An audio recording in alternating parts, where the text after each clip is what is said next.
RKO the Infamous and WO, back with another video doing my UFC 149 pay-per-view review of the main card only. And I gotta say one thing: if you paid $49.99 for standard definition or $59.99 for HD, you certainly got screwed on this one, because what a pay-per-view this was. The undercard was like at least 10 times better than this pay-per-view card.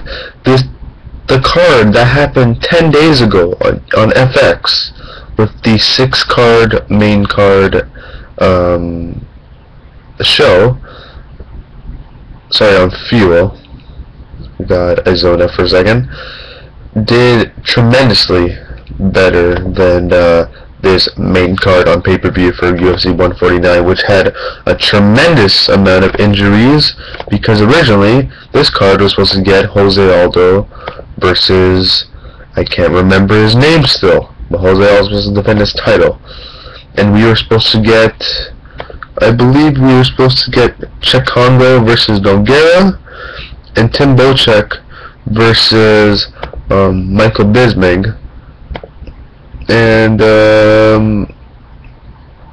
Brian Ebersole. Can't remember who else we were supposed to get. I think it was Tim Boetsch or Michael Bisping, or Tim Boetsch versus Brian Stan. And I believe we were supposed to get Shogun on this. No, we weren't supposed to get Shogun on this card. I'm sorry. I take that back. We were supposed to get something else on this card, I remember. But I believe there was 10 changes on this card over the past 2 months, and just a crazy amount of stuff. So let's get started with the first matchup. We got Matthew Riddle versus Chris Clements, and this was the best matchup of the night overall that I thought. This went back and forth. I believe Matthew Riddle took the better part of the first round. Chris Clements came back in the second round. Matthew Riddle with the great grappling and wrestling, and but in the third round you got Chris Clements in a standing arm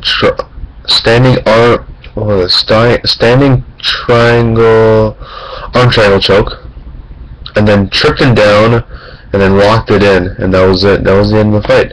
He tapped out, and that was it. It was a great way to pull off a submission by getting in. He literally punched Matthew Riddle, grabbed him, got his arm, put him the arm triangle, tripped him, and that was it. He locked it in, and it was cinched, and he won the fight. Third round of the fight too, which was like, whoa. And he ended up getting submission of the night, because this was the only submission. But if there was other submissions, guaranteed this would have been submission of the night, because what a way to pull this submission off. And then we got the 3 stud matches of the night. We got the welterweight match between James Head and Brian Ebersole, and this wasn't that exciting at all. Brian Ebersole pretty much trying to take down James Head, and James Head stuffing the takedown, James Head getting the better of Brian Ebersole, and this ending in a split decision, 29-28 Ebersole, 29-28 James Head, and the last judge 29-28 James Head. So Brian Ebersole, I believe, receiving his very first loss in the octagon. I believe he is 4-1 in the octagon now. So yeah, another dull matchup. And then we got the heavyweight championship. Why do I keep saying heavyweight championship? The heavyweight matchup between Cheick Kongo and Shawn Jordan.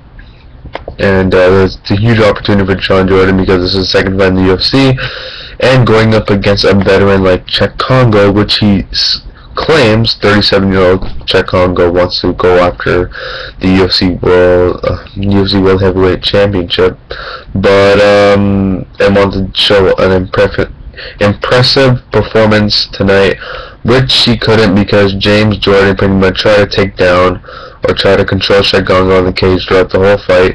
Cheick Kongo pretty much blocking all of his takedowns, beating him up for 3 rounds. Wasn't that exciting at all. And that was pretty much the whole fight. For 3 rounds, Shawn Jordan tried to put up against the cage, hold him, try to pull him down. But Cheick Kongo with the amazing takedown defense and underrated ground game proved to be the better of the unexperienced Shawn Jordan, the veteran Cheick Kongo.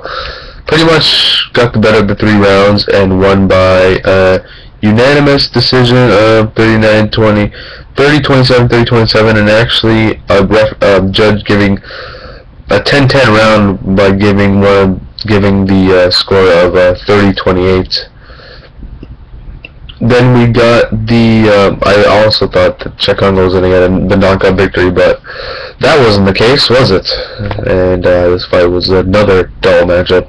But then we got the middleweight co-main event between the arriving Tim Boetsch versus, the arriving Hector Lombard, first ever, his debut in the UFC, his first ever matchup in the UFC.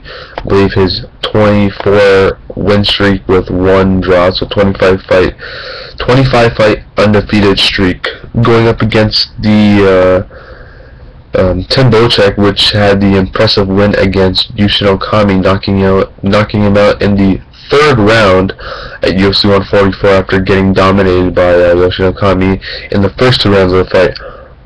So this was, it looked on paper, a pretty exciting matchup. Hector Lombard, everyone expected him to come in, rush in, and Tim Boetsch to heavy the early storm and survive and tire Hector Lombard out. But Hector Lombard didn't even go for that flurry in any part of any round, and some parts it looked like he was about to, like the first round, I honestly thought he was just gonna feel it out, see how it is in the octagon, feel out Tim Boetsch, and then end him in the 2nd round. So first round was meh. Boetsch got the better of the first round, even though he didn't do that much. 2nd round, it looked like Hector Lombard was feeling it. He started punching a little bit, started doing enough in the round, and but he never really took off. And then Boetsch pretty much got the better of that round. And then the 3rd round came, and Hector Lombard, we think he's just going to go off the 3rd round, and he doesn't really do anything, and Hector Lombard got the better of that round too. Actually, I thought Hector Lombard did enough to secure the 2nd round, even though it wasn't by much. But Tim Boetsch did enough to secure that round, and he ended up beating the undefeated 20-fight win streak of, well, the 20-fight undefeated streak of Hector Lombard. Hasn't been beaten in 6 years. He loses a split decision, 29-28, 29-28, and 28-29. Tim Boetsch is your winner, and the crowd is booing throughout this whole matchup. Well, not some parts, but by the end, they were heavily booing. Even Joe Rogan called it out, saying that they were heavily booing. And then we got the Bantamweight, Interim Bantamweight Championship, knowing that this was probably going to go 5 rounds, so this is going to cut it close right to the end of the pay-per-view. And the last 2 matchups didn't get a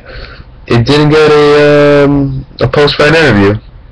So we got the Bantamweight Interim Championship between Urijah Faber and Renan Barao, and because Dominic Cruz is out because he tore his ACL, and when he comes back he'll be facing the interim champion. And